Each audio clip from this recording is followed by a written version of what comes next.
Brother lads, welcome back to the channel. Welcome back to brand new video.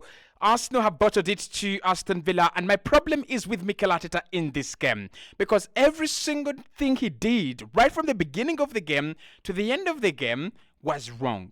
He was wrong, and this is a point in the season where you don't get things wrong. The Premier League is that cruel, right? This is not the German Bundesliga. This is not the Spanish La Liga. This is the Premier League. You cannot afford to get it wrong at this point in the season. And he has just gifted his former boss another easy title, a title that Man City have not actually worked for, a title that these players have gone through, sweat and blood, and Mikel Arteta has just called Pep Guardiola and he has just given him the title yet again. Let's start off with the starting 11, because that is what really angered me, and that is what really made me annoyed in this game. He has played Kai Havertz out of position in a game that is one of the hardest games that we have to play in the season. That is the most stupid decision you could ever make as a manager, and he cannot justify it, because Gabriel Martinelli is back, Leandro Trossard is fit, Saka is fit, and Rice, Partey, and Jorginho is are fit. You know what is embarrassing about Mikel, and why he will feel really embarrassed about himself, right? If he has any conscience, is that he has a full house of players. No one is injured. Everyone is available, and he has picked the wrong lineup, and he has picked players in their wrong positions. That is what is gonna hurt. And that's what's going to really make him feel like a stupid guy. Because imagine not having Partey all season, not having, Timber whole season, not having Vieira whole season. All these players have been injured, Tomiyasu and everyone. And you have been winning games, and you have been utilizing the resources you have. And when you have a full house, and when you have everyone back and everyone is fully fit, and you can have the power in the squad, you got it right. So why does he play Kai Havertz in midfield today? Kai has been playing really well up top, right? Really well up top. So I mean, what is the plan? What is the reason? Even if he wants to play him in the midfield starting next season, right? You could still play him up top in this game, and then next season you could bring him in. You could bring in a good number 9, and you can shift Kai Havertz into midfield. That would have worked. So I don't understand why he has gone with Kai Havertz in midfield. Of all players, there are 3 players in this Arsenal team that didn't need tampering with. Kai Havertz, who has been in form because he's been playing up top, and secondly, Martin Odegaard. Odegaard has been brilliant for us, really brilliant for us, right? And of course, bringing Kai Havertz back in midfield, that disorganizes Martin Odegaard's position. And he has done it again. And the third player is Jorginho. Jorginho has been exquisite. He's been very good. His performances have been performances over the moon. He has dropped him. Now, I want to listen to what Mikel Arteta is absolutely going to say, because for me, nothing's going to make any sense. There is nothing that he's going to say that's going to make any sense to me. Number one, we played an Aston Villa side without Boubacar Kamara and without Douglas Luiz. So that is their core midfield. Those are their best midfielders. They play Kamara, Luiz, and Joe McGinn. So today they played a slow Yuri Tielemans, and they played Rogers, and they played Joe McGinn as well. That was our opportunity to take over the midfield. That was our opportunity to man the midfield. That was our opportunity to take the game to them through the middle. We didn't. Why didn't we? Because Mikel Arteta decided to weaken our midfield against a weak Aston Villa midfield. When you take out Jorginho and you don't play Thomas Partey and you play the Declan Rice, who was completely isolated in that midfield, he was overrun. What is the meaning of that? When is this guy going to learn? We say every time he's a young manager and all that, but when is he going to learn? Time waits for no man. And for me, today has been another testament that Mikel Arteta has a lot to learn, and it's going to cost this team a lot again. Today, when he needed to deliver as manager, he failed. So the starting 11 for me is a shambles. Zinchenko doesn't start in this game. This Zinchenko cannot play against a team that doesn't have a midfield, and that means that they're going to push all their efforts out wide. So why does Alexander Zinchenko play in a team against a team that plays with Moussa Diaby, Leon Bailey, and Nicolo Zaniolo? Those are quick, lightning wingers. Listen to me, guys. Listen to me. Mikel Arteta knows this.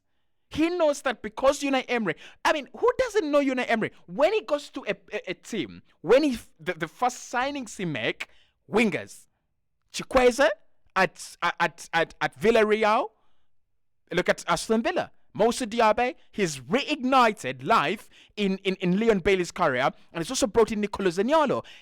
Simple. It's simple. It's the same mistakes we did against Bayern in midweek. Same mistakes he did against Bayern. Bayern are going to, run you. They're going to run you on the wings. That is where their hope is. They're not going to try to govern the ball. They're not going to try to win, balls in the midfield. That's not what they're going to do. They have Sane, they have Musiala, they have Serge Gnabry. Those are players with pace. Those are players that play out on the flanks. So you deal with that. You deal with them. That is how you stop them.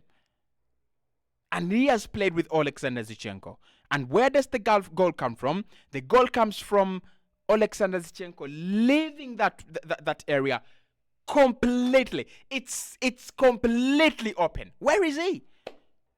The first goal. Where is he?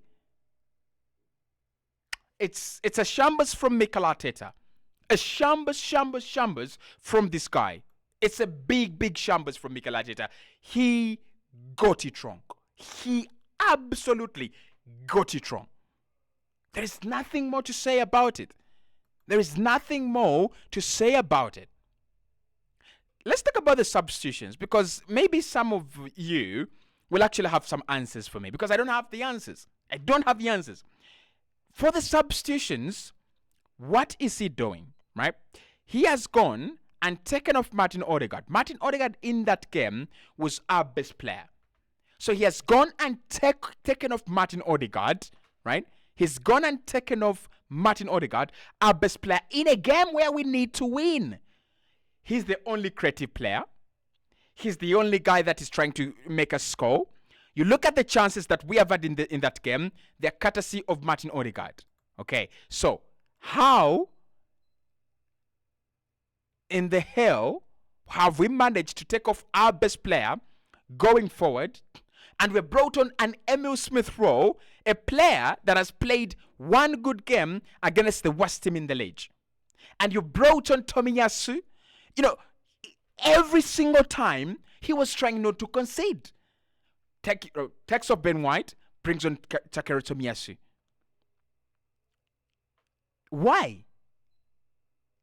Why didn't we try to go for it? Why don't you try to show these players that let's go for it? The substitutions alone showed the players that, hey, calm down. We don't need to win this. Why? He must know something that we do not know. Because Mikel Arteta, this has been weak. And this has been really sickening and hard for me to watch. I'm sorry to turn on the manager right now. I still love him, and I still really think that he's a good guy. But for me, if you gave me Zidane right now, I'll take him. If you gave me Unai Emery right now, I'll take him. I'm not even lying. If you gave me Unai Emery right now, I'll take him over Mikel Arteta every single day now. Because we are talking about a guy that is a specialist at bottling. You cannot be the guy that is a specialist at bottling.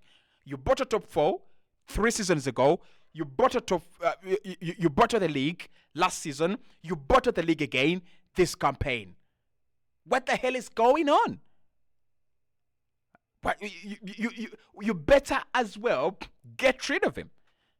You better get rid of him. I really don't understand. I don't understand how Odegaard comes off. I don't understand. I don't understand how Odegaard comes off. in that game. For no player. Because you look at that bench, there's no player who is as half quality as Odegaard. No player. There's no player who's going to hit it from outside the penalty area like Odegaard. There's no player who's going to play that soft ball through to Martin Odegaard. You want to win a game. It is 0-0, 79 minutes. You've taken off the best guy who presses. The best presser in the Premier League. The best presser in the world. You've taken him off. Why? You're planning for Bayern?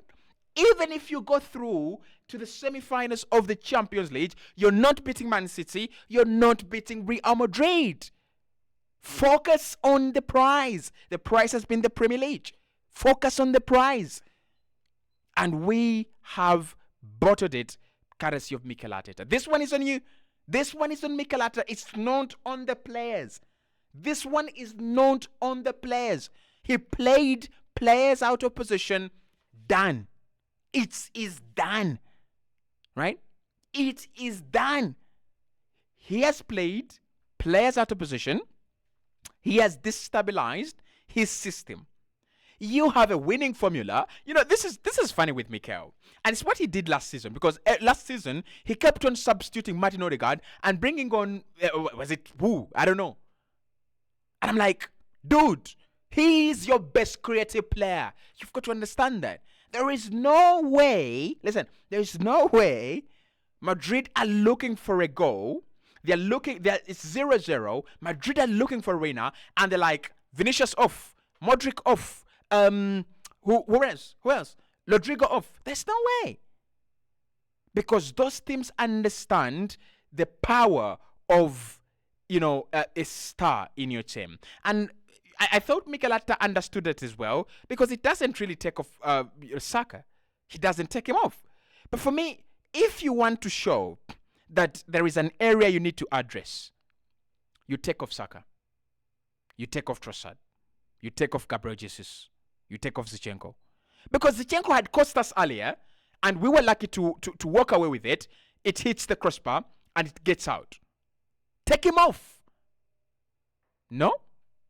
Don't take him. He doesn't take him off. He takes off Odegaard. What happens? Odegaard off. No one is pressing. We are no longer pressing Aston Villa. So we invite Villa to play in our own half. The attacking threat is gone, and we lose the game. Well done, Mikel. You are a big bottler.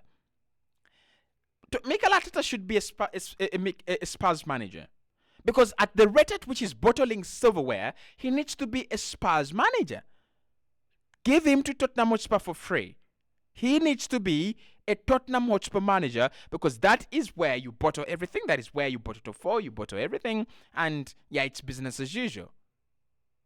I cannot believe that we have a manager who is still learning things like, don't take off your best player on the pitch. Like, don't play your weakest fullback when it comes time to play a team that really focuses their attack on the flanks. If this is Bournemouth, Zinchenko is alright. If this is Luton, Zinchenko is okay.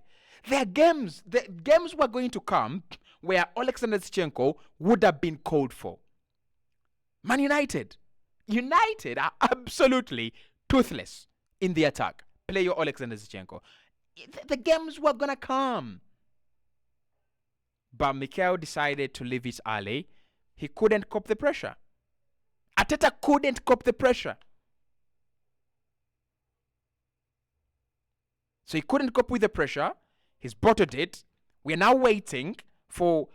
listen, I'm going to do his press conference reaction today, and I want to see what he says. Because whatever he says, I don't know.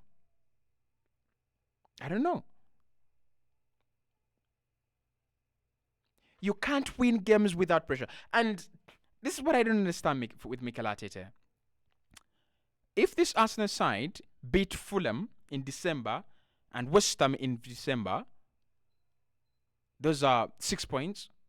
We are all right in the title race. We are okay in the title race. But when it matters, he doesn't win. he doesn't win games. He gets it wrong.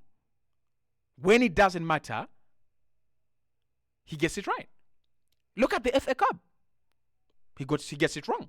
Look at the Carabao Cup. He gets it wrong. Because those are knockout games. Those are knockout stages, which means that every single game matters. So when it matters, he can deliver. When it doesn't matter, he can deliver. So what is the difference between Arteta and Arsene Wenger? Arteta is a top 4 achiever who has been, given a lot of money. Arsene Wenger was a top 4 achiever who was not given a lot of money. Fucking hell, man. Fucking hell. Because now I'm looking at it and I'm like, what are we supposed to do now? Dream again? Go again? Right? Go again? These players used a lot of energy last season. These players have used a lot of energy this season. And who has the last laugh? Pep Guardiola. Man. I don't know. Like David.